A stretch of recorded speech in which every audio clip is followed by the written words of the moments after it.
Hi friends, ನಮಸ್ಕಾರ ಎಲ್ಲರಿಗೂ.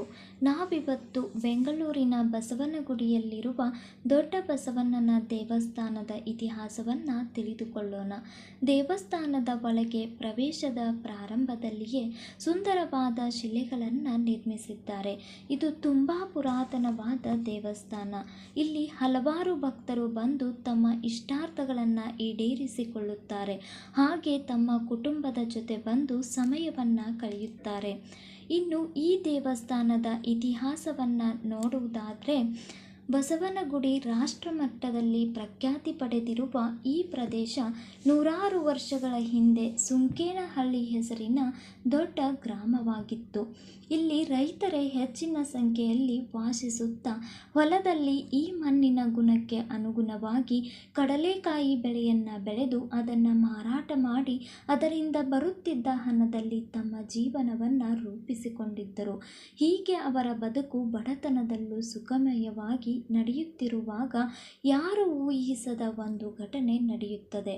ರೈತರೆಲ್ಲರೂ ಹೊಲದ ಕೆಲಸ ಮುಗಿಸಿ ಮನೆಗಳಿಗೆ ಹೋದ ನಂತರ ಆ ಊರಿನವರಿಗೆ ಪರಿಚಯವಿಲ್ಲದ ಒಂದು ನಂದಿ ಬಸವ ರೈತರು ಬೆವರು ಬಸಿದು ಬೆಳೆದಿದ್ದ ಕಡಲೆಕಾಯಿ ಬೆಳೆಗಳನ್ನು ತಿಂದು ತುಳಿದು ಹಾಳು ಮಾಡುತ್ತಿರುವ ವಿಷಯ ರೈತರು ಮಾರನೇ ದಿನ ಕೆಲಸಕ್ಕೆಂದು ಹೊಲಗಳಿಗೆ ಬಂದ ಮೇಲೆ ಗೊತ್ತಾಗುತ್ತದೆ.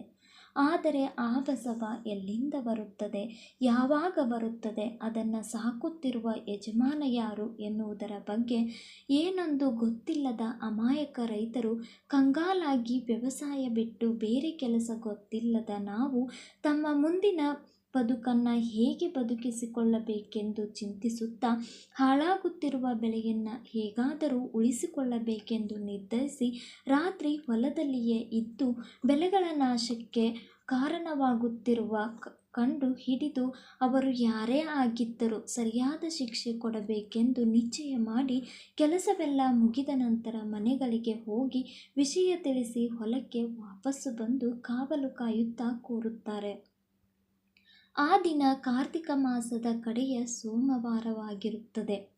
ಪಶ್ಚಿಮದಲ್ಲಿ ಸೂರ್ಯ ಮುಳುಗಿ ಮೋಡಗಳ ಮರೆಯಿಂದ ಹೊರಬಂದ ಚಂದ್ರ ಕತ್ತಲಿನ ಮೇಲೆ ಕವಿತೆ ಬರೆಯಲು ಶುರು ಮಾಡಿದ ಸಮಯಕ್ಕೆ ಕೊರಳಲ್ಲಿರುವ ಗಂಟೆಗಳ ಹಾರದಿಂದ ಸಂಗೀತದ ಸಪ್ತಸ್ವರಗಳನ್ನು ಹೊರಡಿಸುತ್ತಾ ಕಡಲೆಕಾಯಿ ತಿನ್ನುವುದಕ್ಕೆಂದೇ ಕೈಲಾಸದಿಂದ ಧರೆಗಿಳಿದು ಬಂದಿರುವ ಶಿವನ ಪ್ರೀತಿಯ ನಂದಿಯನ್ನು ಹೋಲುತ್ತಿದ್ದ ಬಸವ ಕುಣಿಯುತ್ತಾ ಹೊಲದೊಳಗೆ ಬರುತ್ತದೆ. ಕತ್ತಲಲ್ಲೂ ಕನ್ನಡಿಯಂತೆ ಹೊಳೆಯುತ್ತಿದ್ದ ಅದರ ಕಣ್ಣುಗಳನ್ನು ಕಂಡು ಅಡಗಿ ಕುಳಿತಿದ್ದ ರೈತರೆಲ್ಲರೂ ಬಾಯ ಮೇಲೆ ಬರಲಿಟ್ಟುಕೊಂಡು ಬೆರಗಾಗುತ್ತಾರೆ.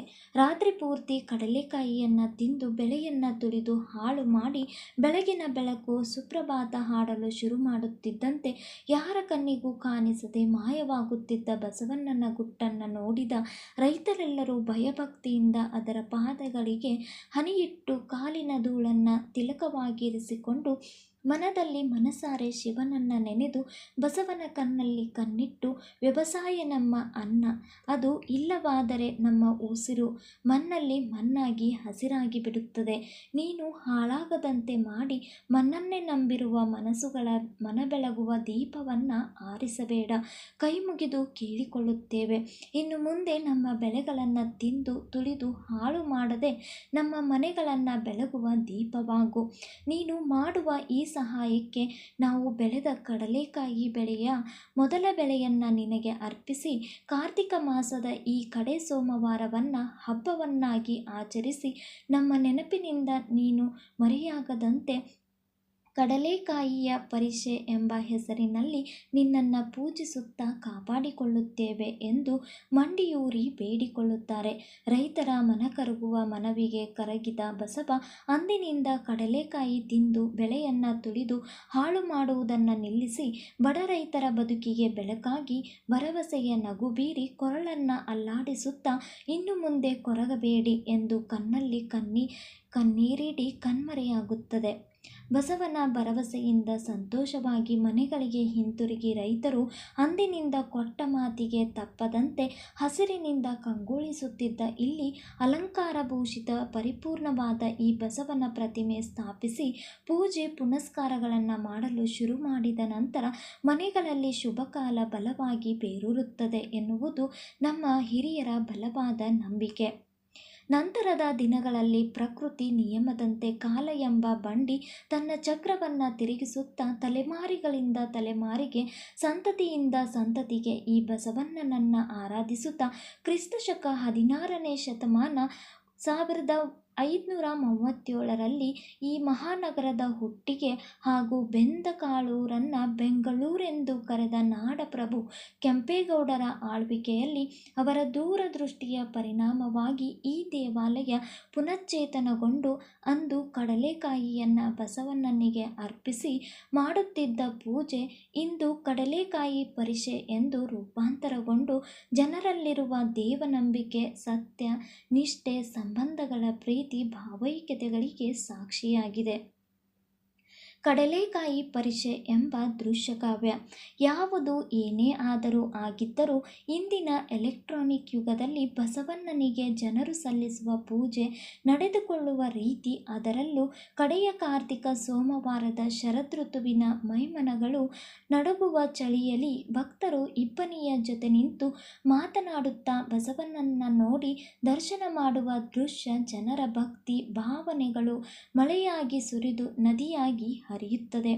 ಅದೇ ದಿನ ಸಂಜೆ ಸೂರ್ಯ ಮುಳುಗಿ ಸಖಿಯ ಜೊತೆ ಮಾತಿನಲ್ಲಿ ತೊಡಗುವ ಸಮಯಕ್ಕೆ ಹೆಜ್ಜೆ ಇಡುವುದಕ್ಕೂ ಜಾಗವನ್ನು ಹುಡುಕಾಡುವಂತೆ ನಡೆಯುವ ಕಡಲೆಕಾಯಿ ಪರಿಷ ಇಂದಿನ ನೆನಪುಗಳ ಪ್ರತಿರೂಪ, ಅಪರೂಪ, ಅಭಿಮಾನ, ಆಕರ್ಷಣೀಯ, ಆನಂದದ ಹಬ್ಬವಾಗಿ ಅದ್ಭುತ ದೃಶ್ಯಕಾವ್ಯದಂತೆ ಕಾಣಿಸುವುದು ಸುಳ್ಳಲ್ಲ.